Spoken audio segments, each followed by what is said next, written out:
2024 jadi cawapres, dukung atau tidak? Dukung atau tidak? Siap para ulama? Takbir! Jika kita mendengar statement-statement novel, omongan itu sepertinya dilontarkan oleh orang yang volume otaknya belum maksimal. Hari pertama kami jadi presiden, saya akan tangkap 100 orang paling brengsek di Indonesia. Kita buang ke Pulau Malaria. Seandainya mereka sakit, kena malaria dan meninggal, yang melanggar hak asasi manusia bukan Rizal Ramli, tetapi nyamuk malaria. Yakin kalau presiden diganti sama elu bisa lebih baik gitu. Pasti insya Allah kalau 100 hari saya nanti mempunyai program cawapres, pasti saya bela keadilan, pasti saya kerjain semua penisah agama. Ibarat pepatah, umur, rezeki, jodoh, dan bentuk gigi semuanya ada di tangan Tuhan. Melihat gejolak daripada ormas-ormas dan melihat gejolak partai dulu, kita menutup kemungkinan untuk bisa menjadi presiden berdasarkan amanat umat dan kondisi negara yang memungkinkan. Sini kok pintar sekali ngomong.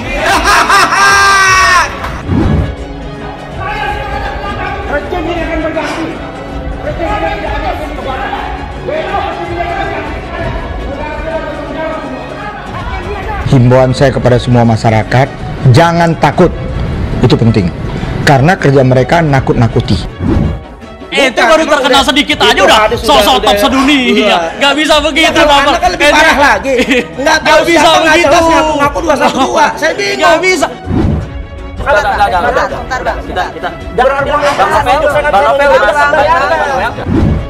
Saksikan semuanya. Saya lagi bicara, Anda potong. Nanti giliran Anda. Nanti giliran Anda. Saya ditanya kenapa? Giliran Anda. Saya harus Anda potong kalimat saya. potong dulu. Oke, Bang Inas. Biar aja dia ngoceh terus. Ini nggak kutanti.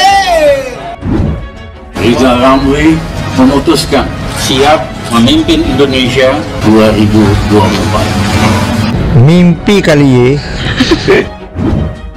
Mantan Menko Perekonomian Rizal Ramli menanggapi pemecatan dilakukan Presiden Jokowi terhadapnya beberapa tahun lalu.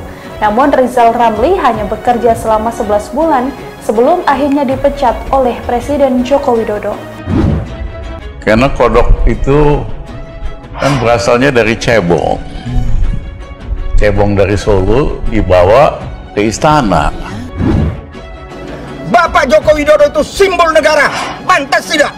Sangat kurang ajar. Saya sesalkan yang menghina, menyerang simbol negara. Jenderal-jenderal bilang Rizal Ramli itu dia pinter. Dia itu udah punya brevet. Kalian nggak ada apa-apanya. Jangan kalau dia ngomong apa aja diem. Belajarlah menunjuk hidung sendiri sebelum menunjuk hidung orang lain. Ya memang saya minta Jokowi supaya ngaca, supaya tahu diri. Karena kinerjanya payah banget. Indonesia akan suram jika yang terpilih kelak adalah seorang pembohong dan juga yang pernah dipecat oleh Pak Jokowi karena tidak becus bekerja. Jadi daripada bikin ribet, bikin rakyat kita susah, bangsa kita susah, ya Mas Jokowi undur diri lah supaya enak. Situ enak, kita rakyat juga enak gitu. Pak Joko Widodo itu kerjanya, ya, kerja keras, kerja cerdas, kerja ikhlas dengan hasilnya. Saya kasih contoh infrastruktur, ya, berapa presiden kita panjang jalan yang dia bangun lebih panjang, itu fakta. Kalau saya maju 2024 jadi cawapres, dukung atau tidak? Dukung atau tidak? Wasekjen PA212 Novel Bamukmin rupanya sangat yakin bisa maju menjadi cawapres alias calon wakil presiden pada 2024 mendatang. Menurutnya, masa 212 sangatlah banyak sehingga besar kemungkinan ia akan didukung oleh banyak orang pula.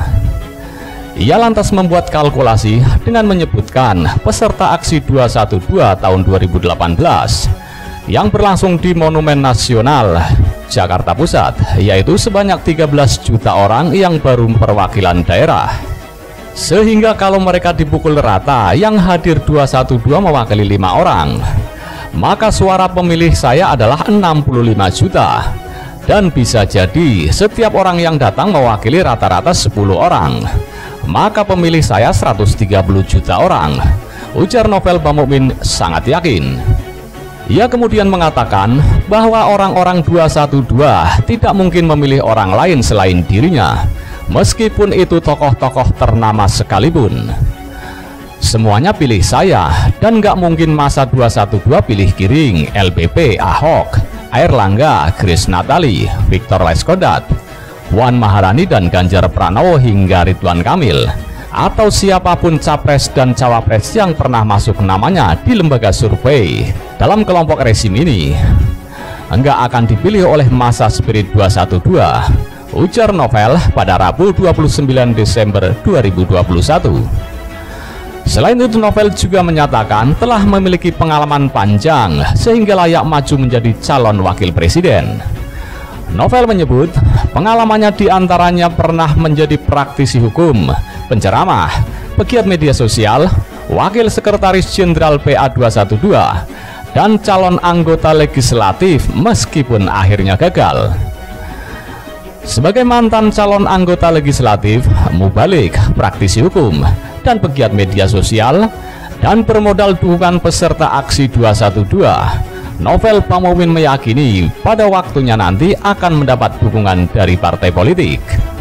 Kata Novel, sekarang memang belum ada satupun partai yang menyatakan mendukung. Tapi menurutnya itu wajar karena pemilu masih cukup lama, yaitu tahun 2024 mendatang. Nanti kan bisa jadi akan dipinang, karena sampai saat ini Anies Baswedan pun yang dalam survei selalu tinggi belum ada yang pinang satu partai pun.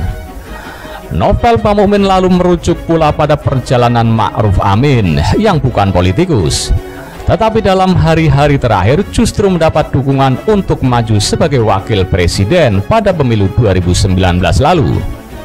Bisa saja saya nanti seperti itu, didukung, dipasangkan dengan capres, bisa saja.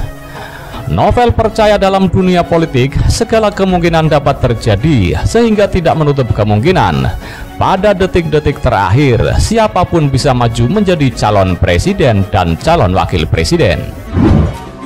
Itu kan kalau kita mau menuntut keadilan, karena kan kita melihat keadaan ini ke equality before the law, ya kan, bahwa kesemuanya punya persamaan di mata hukum, jangan ada yang diskriminasi. Kenapa?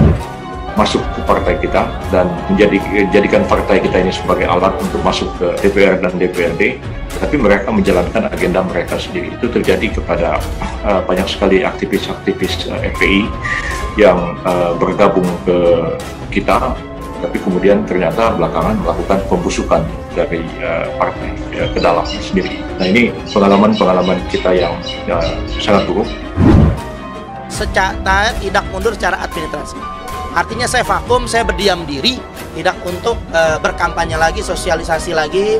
Adapun saya nanti mungkin bertemu dengan konstituen untuk jangan memilih saya, karena suara mereka akan sia-sia, karena saya tidak akan menyampaikan suara saya kepada partai bulan bintang lagi. Hal-hal seperti ini sangat mengenaskan, menjadi pengalaman sangat serius bagi kita. Bagaimana kita berjuang waktu itu membela kasus Kampung Luar Batang, kita habis-habisan fight menghadapi mereka. Tapi ketika pemilu, ya bendera PBB pun mereka turunkan ke sana. Jadi kadang-kadang hal-hal yang seperti ini sangat menyakitkan. Kenapa Habib Rizik hanya menjeblosin penjara, sementara Habib Rizik pejuang COVID, melawan COVID. Pertama, yang saya mau tegaskan bahwa kalimat Prabowo Islamnya tidak jelas itu datang dari mulut Yusril dengan mengatasnamakan saya, bahwa kontak telepon-teleponan semacam itu tidak pernah ada, untuk kebohongan yang dibuat oleh Yusril. Yusril mengatakan yang sebenar-benarnya. Saya membawa alat bukti yang menyatakan bahwa telah terjadi percakapan, telah terjadi perbincangan antara Prof. Yusril dengan Habib yang meragukan keislaman salah satu paslon tersebut. Dengan demikian, maka clear bahwa yang melakukan kebohongan bukan Prof. Yusril. Hal-hal yang sebenarnya sangat tidak menyenangkan, dan banyak yang seperti itu, dan saya kan sudah mengurutkan Karena akibat dari pemilu kemarin itu jumlah orang Islam di Indonesia itu menurun drastis karena sekian banyak itu murtad dan kafir. Kemarin jelas di pilkada bahwa ini terdakwa kalah suaranya, artinya sudah terbantahkan bahwa terdakwa ini disukai, khususnya di Pulau Pramuka ketika menyampaikan daripada penistaan agama, artinya sudah banyak disukai, dan di Jakarta pun sendiri. Politik yang seperti sekarang ini yang serba tidak menyenangkan begitu. Di manakah posisi kita? Selama ini kita selalu mengatakan bahwa kita adalah umat wasatan, umat yang di tengah-tengah, tidak ekstrem ke kiri maupun ekstrem ke kanan, tapi kita selalu menjadi problem solver, pemecah masalah. Sendiri itu halaman 40 dari paragraf ke-1, kedua, ketiga itu sudah menyerang Al-Maidah. Dan saya tantang tadi, Ahok itu berani. Saya akan jabarkan jabatan Ahok dari tahun 2012 ketika mulai menjadi calon wakil gubernur. Itu sudah menyerang Islam. Saya juga kadang-kadang merasa sangat miris dan kecewa dengan hal-hal seperti ini. Kita ini kalau lagi kesusahan, minta tolong kita, ini apa segala macam. Begitu sudah lepas dari kesusahan, ya kita kemudian dikerjain, ya, bahkan dicaci maki dan sebagainya.